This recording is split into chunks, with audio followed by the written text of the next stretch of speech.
What is good, YouTube? Welcome back. We got another episode today of Oops All Monsters, the new series I've started where we try to break various different Monster Mash strategies. And as you can see today, we are working with one of my all-time favorites, which is, of course, the Rock deck. I've tried the release from Stone kind of mill version of this deck that's got a more normal sort of playstyle and build. And I really haven't enjoyed it much, so I decided we could go back to trying out Monster Mash, just because I remember playing like the Gaia Plate Monster Mash thing. Felt kind of fun, so this is ultimately what we've got. I've thought about maybe taking out Dark Calling and just having like Heavy Typhoon, and then maybe take out like Dino Rat and put in some other thing.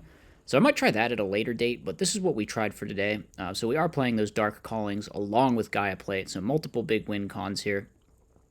And it definitely makes sense, because in a Monster Mash especially, you always want to be playing those Caiuses, since you have the Battle Faders and the Galluses, which enable it a lot. Then we have Gigantes, we have Kawaki Mirror Guardian, and we have Grand Mole, just all the best rocks. We have one Dyna.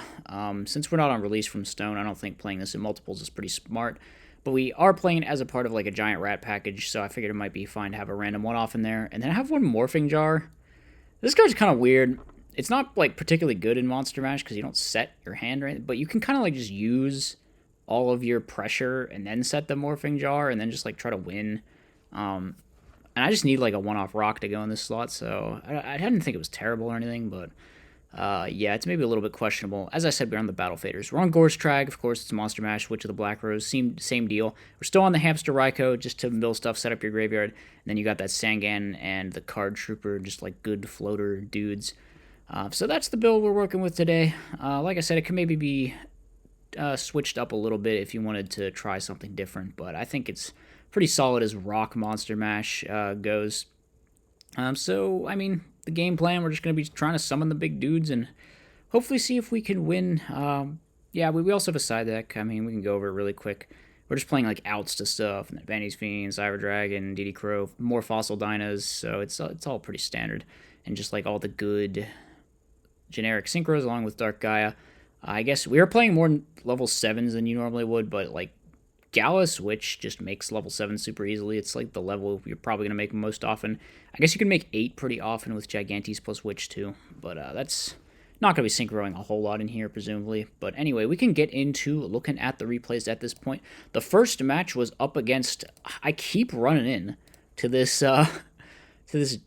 Destiny End Dragoon Turbo deck. I don't know, did like Keegan make a video on this lately? Is he responsible for the proliferation of Destiny End Dragoon Turbo? I see it everywhere. But anyway, the opponent goes for Stratos. They hit into our Super Nimble Mega Hamster. Okay, we flip up the Raikou just because if we mill some Dark Fiends here, we're absolutely cooking, and we mill a Gaia Plate and a Gaia, so we just get to summon a 52 Dark Gaia, and at this point I decide, you know what, let's go for it. So we go ahead and we summon the 1900 Dark Gaia with the second Dark Calling, and that's just enough. So we just kind of win game one in a pretty stupid fashion there, I'm not going to lie. Game two, opponent, they open insane this game, if I remember correctly. They draw so many draw cards. They probably should have Stratos first, just to thin their deck by one, but they're Stratosing now, okay. Destiny draw 2. Now they have 2 dead trade-ins, so like they have still more dead draw cards actually, but they resolved 3 of them, got to dig super deep. So I just decided the best play is to set Raikou here. And they hit into the Raikou. Raikou takes out the Stratos, so I'm like, alright, cool. Our Raikou actually resolved. No plasma shenanigans here. They just go for Absolute Zero. At this point, we draw Witch of the Black Rose, pretty good top deck, and the Witch hits us into Gallus, which is also pretty good. I think we decide to make a level 8, to just make Thought Ruler and gain some life points, and conserve the Black Rose play. They seemed to be surprised by the fact that I was playing Monster Mash, so I guess we didn't actually reveal that in game 1, which is pretty funny. They have Skill Drain, though, so, you know, might as well know at that point. They're holding it in their hand, though, because they have to worry about their Gores and trying to get that live. They have 2 Poly, 2 trade-ins, so Gores is one of their only live cards. I decided to just go for Vanity's Fiend, hit over this thing, and chill out. Then they go set Skill Drain, we attack, we set Sangan. They actually top deck Mirror Force, which is pretty good for them in this situation. It deals with the Vanity's Fiend at least, although they could just deal with it with Skill Drain whenever they want to, I suppose. We flip up the hamster, but they flip up skill drain, so I figure we just go for it at this point. We summon out the giant rat, and that's just enough to attack for game. So we take a 2 over Destiny and Dragoon Turbo. That deck is just...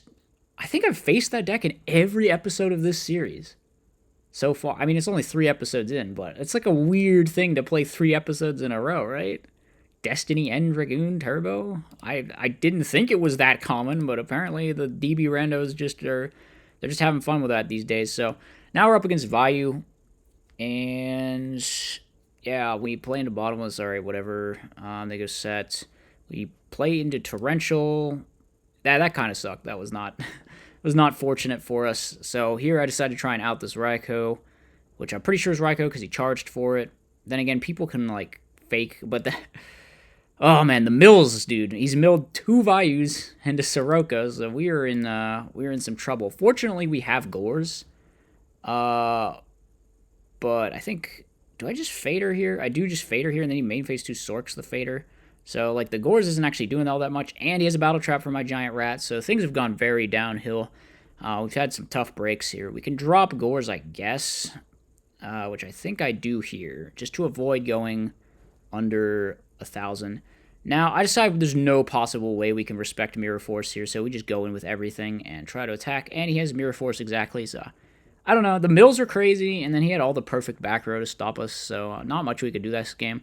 I like sided in this green Kappa shit, and it was just not good, so I think that was a bit of a questionable decision by me. I don't know, the side deck was kind of a meme, to be honest. So here we go, flip the Raikou, summon the Caius. I think we hold on to the Gigantes and we just attack. Okay, that's fine. He probably goes for Goyo. Probably. No, he just sets Raikou. I feel like he should have just gone for Goyo there, because now I've drawn into a DD Crow, and that play's not even going to work. Yeah, that's a rough one. I considered just immediately crowing to stop Dark Armed, but yeah, I don't see the downside of doing that, actually, so maybe I should have. Yeah, possibly. I mean, he probably would have gotten the Dark Armed live anyway, but there was, like, no reason not to, I guess, is the thing, unless I'm just trying to be greedy and hold it for Plague. So here we attack, try to bait out the Necrogardna. He doesn't use it, so we just kind of got to leave our rat in limbo. Fortunately, we do have this Fader, and he's opting not to force it, which I think he actually can't this turn. Oh, he could have. He probably should have just forced the Fader. I guess he does get punished, or he would have been punished super hard by my lucky top deck, though. We draw into Witch, with just like the perfect time, go Black Rose, drop Gaia Plate. Now we can force out that Necrogardna, and he could probably out this, but we have Fader and stuff, so we're going to stay alive. He didn't even attack into it because he doesn't want me to get the monster on the field, because if I have Caius, he'll just lose, I guess. But I don't know. I think at this point in the game, you kind of just gotta go for it, right? Like, the fact that he hasn't forced it now is so bad. And then he just Raikou's my green Kappa, these green Kappas were quite worthless. He messes up the attack order too, which was very funny. And he actually just loses because of it. So, I don't know, a little bit of a weird game number 2. On to game number 3. Game number 3, what happens here? He goes set Oppression with Gores. Absolutely wild decision, honestly. It is definitely threw me off this game, though, because I think I end up playing to the Gores, and I was like, because I just thought there's no way he had Gores when he set Oppression turn 1. Yeah, so we crow the Vayu, and then here we force out the Oppression, but now we're kind of cool with that, unless he has Caius specifically, and he doesn't, so we're in the clear, and I think I didn't need to do this, mate. I could have just Caiused the Greffer and attacked for damage and just chilled there.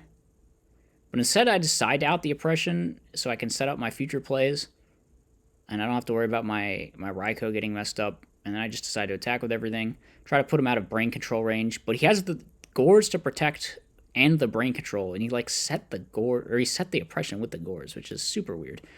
So now we can't out this Gores, which is a problem. I think we attack, try to deal with the back row. Okay, I could have attacked with both. Maybe I should have attacked with both, because if we had outed that Raikou, we would have been chilling.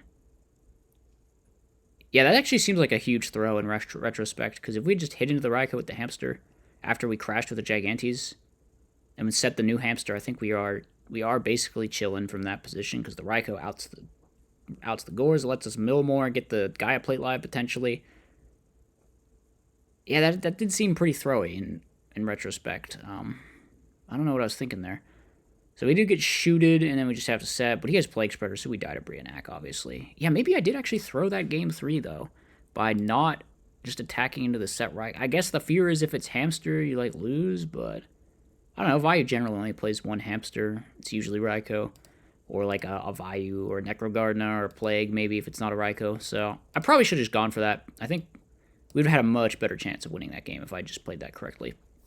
But yeah, those are the 2 replays that we have with Rock Monster Mash. My impression is the deck isn't terrible. I think there might be some merit to switching up the approach like I mentioned in the beginning. Maybe like take out Dark Calling altogether, just have it be like this Gaia Plate pile thing, and then have like Brain Heavy in those other slots so you have actual utility, just like these crazy power one-offs as your spell traps. I think the best Monster Mash builds generally have like the Brain Heavy as the 2 spell traps. Also, playing 3 is kind of pushing it. You can sort of get away playing 3 spell traps with Witch Gallus. Once you go to 4, it's like it's over for you. You can't do that. It's just like you're embracing the high roll way too much. But you can sort of get away with 3. I think 2 is optimal though. Brain Heavy. So maybe you could try that. I think taking out the Dark Calling feels like such a shame though, because you play all these big fiends and rocks, and Dark Calling into Dark Guy is just so good. It's so powerful, so I don't know. I feel like the deck risks losing a lot of its oomph if you do that. So maybe this is the correct way. There's a lot of different ways you could try a lot of these different ideas, and as decks go, I don't think the Rock Monster Mash version feels any worse than like the regular Rock version. I felt like I was never winning anything with the other Rock deck either, so maybe it's neither. Maybe we gotta experiment even more with different Rock decks, but as Monster Mash concepts go, I think it was solid. Maybe not the best one we've done so far, but not the worst one either. I think the dark one is kind of, with the Jinzo is probably the worst. But we'll see. We'll see how things pan out across the series, what I actually think is best and worst among Monster Mash. As always, I hope you guys enjoyed. Let me know what you thought in the comments section, and I will see you next time. As always, be sure to like, comment, and subscribe. Furthermore, if you enjoy my content, you should think about becoming a channel member. You get access to tons of bonus content, and it's a great way to help support the channel.